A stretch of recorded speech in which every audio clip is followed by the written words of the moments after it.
नमस्कार दोस्तों, स्वागत है आप सभी का इस एजुकेशनल चैनल में। दोस्तों, आज का जो हमारा विषय है वो एग्जाम को लेकर के है और स्टूडेंटों के संबंध में है। दोस्तों, आज मैं यही आपसे कहना चाहूंगा कि स्टूडेंटों को पेपर के समय किन किन बातों का विशेष ध्यान देना चाहिए, आज उसी मुद्दे पर बात करूंगा। दोस्तों, पहले नंबर पर यही बताना चाहूंगा कि जब आप पेपर देने के लिए बैठते हैं तो कई बार ऐसा भी होता है कि आपको प्रश्न का हल पता भी होता है, लेकिन आपके अंदर डर और प्रेशर के वजह से वह भूलने लगता है।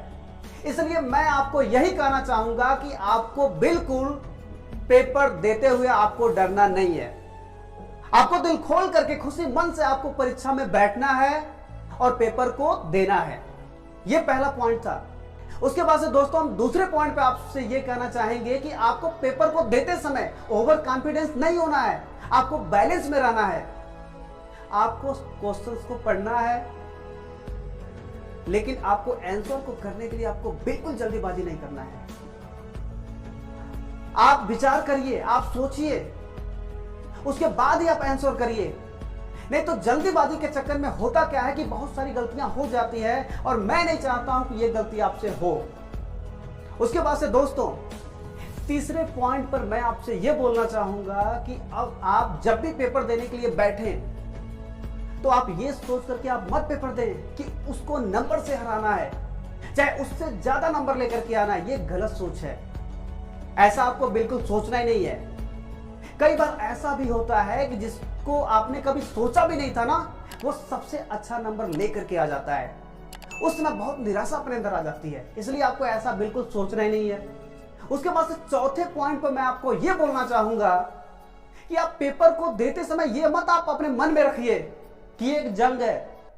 आप इसको जंग के तरीके से मत सोचिए कि एकदम करो या मरो वाला भावना लेके चले आइए, आप जियो या मरो वाला भावना लेके चले आइए। आप बिल्कुल ऐसा मत सोचिए।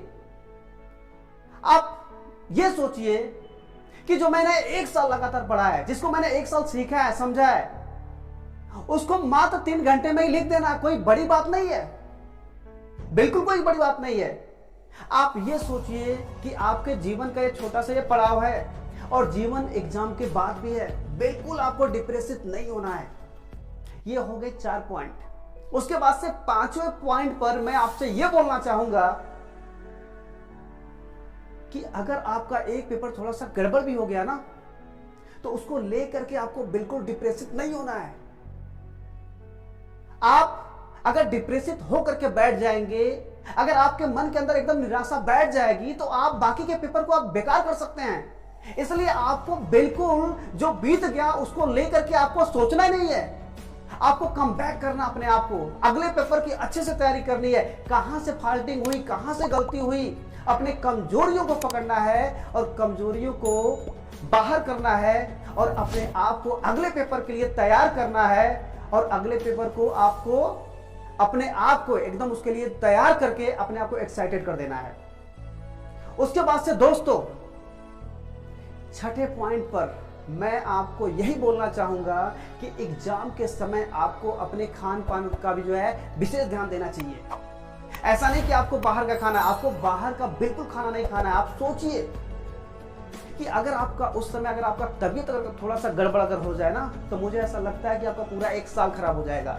इसलिए आपको एग्जाम के समय, जो भी आपका समय है, 1 महीने का, 1.5 महीने का, उस समय आपको बाहरी भोजन बिल्कुल नहीं करना है। आपको घर का ही भोजन करना है।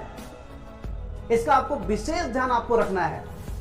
उसके बाद से मैं आपसे 7वें पॉइंट पर बात करना चाहूंगा। 7वां जो पॉइंट है वो ये है कि आप जब पेपर देने के लिए बैठिए तो आपके अंदर ये सोच होनी चाहिए कि कोई भी क्वेश्चन पेपर जो भी आएगा उसको हल करने की मेरे अंदर वो क्षमता है।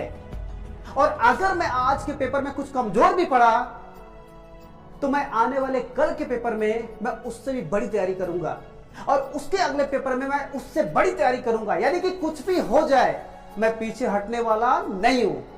ये सोच आप बना करके आप पेपर को देने के लिए बैठिए। उसके बाद से दोस्तों, हम 8वें पॉइंट पर आपसे यह बोलना चाहेंगे कि आपको अपने सेहत का भी विशेष ध्यान देना है। आपको एग्जाम के समय आपको यह विशेष ध्यान देना चाहिए कि आपको एक्सरसाइज करना चाहिए, आपको योगा करना चाहिए। आपको कम से कम 15 से 20 मिनट का जो है रनिंग भी करना चाहिए, और आपको इसके साथ साथ मेडिटेशन भी जरूर करना चाहिए। उससे होता क्या है कि आपका दिमाग जो है ना वो रिफ्रेश हो जाएगा। लेकिन दोस्तों एक बात और, ये जो भी कुछ आपको करना है आपको एग्जाम के दिन नहीं करना है। जिस दिन आपका पेपर ना रहे ना उस दिन आपको ये सारी चीजें करना है। उसके बाद से दोस्तों 9वें पॉइंट पर मैं आपको यह बताना चाहूंगा कि आप इतना ना रात दिन आप पढ़िएगा कि आप सोना ही भूल जाइएगा। दोस्तों आपको पता है ना कि अच्छे सेहत के लिए नींद का भी होना बहुत ही जरूरी है। तो आप पढ़ाई करिए, बिल्कुल आप पढ़ाई करिए, लेकिन उसके साथ साथ आप समय से, जब आपका सोने का टाइम होगा तो आप समय से सो भी जाइए। उसके बाद से दोस्तों आते हैं हम लोग 10वें पॉइंट पर। 10वां जो पॉइंट है वो ये है कि एग्जाम का जो समय होता है वो बहुत ही कीमती होता है। उस समय का एक एक मिनट जो होता है उसका कोई कीमत नहीं, बहुत ही मूल्यवान होता है। और उस समय आपके मन के अंदर कहीं से कोई गलत विचार आने ही नहीं चाहिए। और अगर गलती से कहीं अगर आ भी रहा है तो इतना आप जरूर सोचिएगा कि आपके माता पिता आपको यहां तक लाने के लिए क्या नहीं किए हैं। आपके माता पिता आपको बेहतर इंसान बनाने के लिए, आपको बेहतर जीवन देने के लिए, आपके खुशियों के लिए उन लोगों ने अपने कितने खुशियों का कुर्बानी दे दिया है। इसको आप अपने दिमाग में रखिएगा। और यह भी आप सोचिएगा कि आप अपने आप के नजर में अपने माता पिता के आप पुत्र हो, लेकिन आपके माता पिता के नजर में आप उनकी उम्मीद हो, आप उनके सपने हो, आप उनके जीवन हो। और एक चीज और है, आपके माता पिता आपके खुशियों के लिए, आपके सपने के लिए, आपको बेहतर इंसान बनाने के लिए ऐसी कई जिंदगियां निछावर वो लोग कर सकते हैं। मैं आप लोगों से यही कहना चाहूंगा कि चाहे कुछ भी हो जाए, आप लोग अपने माता पिता के उम्मीद को टूटने मत देना, बिल्कुल टूटने मत देना।